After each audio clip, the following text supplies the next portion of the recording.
Welcome back, guys! Today I thought it was time to talk about electability, because this is something that's been covered by so many, and I'm a bit tired about this debate, because the people who are sort of slaves to Trump's every opinion and outburst, they claim that the electabros say that you have to be very moderate to be electable.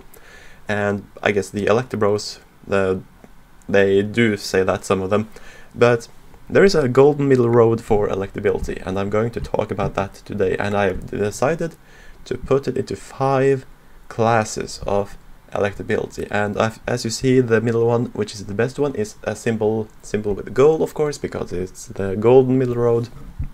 And then you have the somewhat electables and the not electables. And we're going to start with one of them who just proved to be not at all electable in the state of Colorado, and that was Joe O'Dea. Now, Joe O'Dea ran, of course, for Senate. He sort of appealed strongly to the cities and the suburbs, and I believe that he improved by half a percentage point there, but he also did worse in the rurals by much bigger margins. He did much worse than Trump in the rural areas in Colorado, and he lost big time, and he did not run as a conservative. He ran to the middle, and when you do that, you disenfranchise the base, and the base was not keen on turning out for Joe O'Dea, and that's why he lost as much as he did. If you look at someone like Cory Gardner, he is more in class number 2 or even 3. Like, Colorado is a very difficult state for any Republican, and it is not a state that splits ticket like they do in New England. It is more of a western states where the Democrats vote straight the ticket no matter what and don't really think, so it's very hard, but Cory Gardner would definitely be a stronger candidate. And then you have people like Ron Hanks, who would be in category 5 and not have a chance. And in category 5, yes, we do have the very unelectable people, symbolized here by J.R. Majewski, who lost a House race in Ohio, a race that Trump won that district. He won that district by almost 3 points, and Majewski lost by, was it 14 or 15? I believe it was 14, which was one of the biggest trends in the country to the Democrats. And yes, they have a long-time incumbent there in Marcy Kaptur, but honestly, still, even if you run a much better Republican, that person probably would still lose, maybe, but he would not lose by 14 points in a Trump district, and it was very bad. J.R. Majewski was a weak candidate for all the different reasons than Joe O'Dea. The optics were not there, the optics were terrible. He had a record that he lied about, and he campaigned on election denialism. The general election electorate do not like people who campaign on getting rid of the result for the 2020 election and talking about that. I know it's a good way to get Trump's endorsements, but still. In the next category we have John Cornyn, and this one, I would say he's a good symbol for most establishment Republicans. I mean, he do stand with Trump, at least he did when he was president, and he still also have moderates on board. But he's still not, I would say, good enough in many ways to be in the number 3 category. He's not good enough on the issues to be there. There are other people who are much tougher, who have better votes, and even though some of them would not be as electable as Cornyn, there are certainly ways that Cornyn could be less establishment and cave in less to the Democrats, because he does cave quite a bit. People like Cornyn and Chuck Grassley certainly is also in this category. They do cave sometimes, but they mostly stand by the Republicans in the Senate, and more often than not do the right thing. In category 4 we have the other side of Congress, people like Matt Gaetz and more or less Josh Hawley, people who do certainly have much better optics than category 5, but still are a bit too outspoken and too well known to be strong Trump allies to really win in a national election. Matt Gaetz has been very outspoken in his opposition to McCarthy, and so being on the fringe right of the Republican caucus is not a big strength if you're going to win in a general election. I mean, it's good for a primary. Matt Gaetz would certainly be strong in the primary, and I've been thinking about him as a vice presidential candidate for 2024. He would destroy Kamala Harris in the debate, but he would not have big strength when it came to electability, and that is a weakness. Anyway, we come to the golden mid-road here, and of course there's none other than Ron DeSantis. He was one of the furthest right and most conservative Congress members when he was there as a member of the Freedom Caucus. And he has been a remarkable governor, and of course he won re-election by 19 points.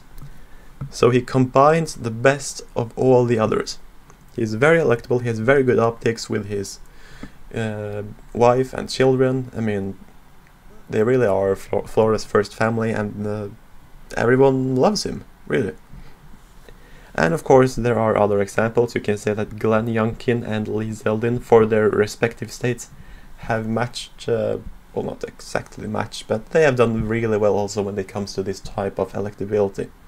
And they certainly have many of the strengths that DeSantis have, only I think that DeSantis, his model works better for the nation as a whole. If you go with someone like Glenn Youngkin, he would probably not come close to winning in the primary. He would be very strong in the general, strong as a VP, but he would not do well in the primary. And then you have Lee Zeldin, who could do well in the primary, but he is again from New York, and New York Republicans overall are much more moderate, even though Lee Zeldin is the one who did vote to not certify the election results in 2020 and have been a staunch Trump ally in Congress, but still. Anyways, so what are popular issues? We can look at the successes from the past. Trump had some very popular issues that he ran on and got elected on. That was improving trade deals, controlling the border, and ending illegal immigration. Of course, reducing legal immigration is also a strong issue, but that's a bit more subtle and should not be in the front row of your issues. Then you have crime and safety. Lee Zeldin did very well with crime and safety in New York. It helped him narrow the gap 17 points from Trump. Trump lost by 23, he lost by 6.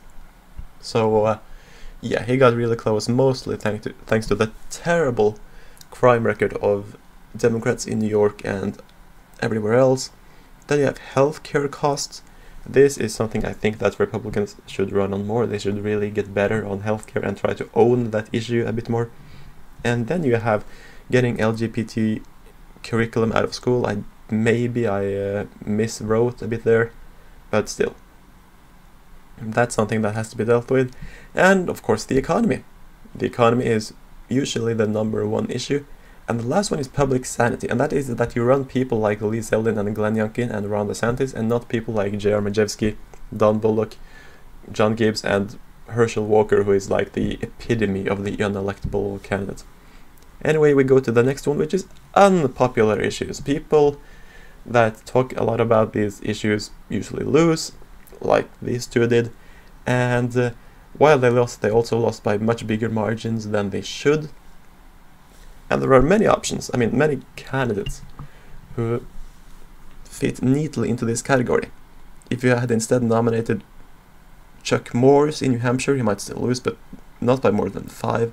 If you had nominated any other Republican in Georgia instead of Herschel Walker, he would probably have won that race. And there are plenty of other options. I'm not saying that Peter Meyer would have won that race. I think he would have made it closer, but I should instead go for a candidate that was somewhat in between Peter Meyer and John Gibbs, not against Trump. He should certainly be a Trump ally, but he should not be someone who would lick the hairs out of Donald Trump's shower drain like John Gibbs would. So 2020 election talking is unpopular, and so is full ban on abortion. Banning abortions after like 15 weeks and making that an issue, that's not unpopular in the same way. And that's certainly something that could be campaigned on. It's not as popular among the anti-abortion activists, but it's still way better than the Democrats who would allow it up until birth. So yeah, you can still run an abortion, just not a full ban. But anyway, I hope I clarified some things here about my opinions on electability.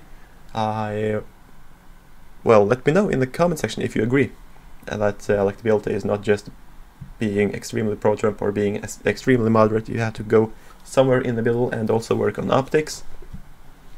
I guess that's my conclusion about this whole issue, and that's how Republicans can avoid remaking and repeating some of the mistakes of 2022 in 2024. They really have to go for better candidates, more of this class than these guys here.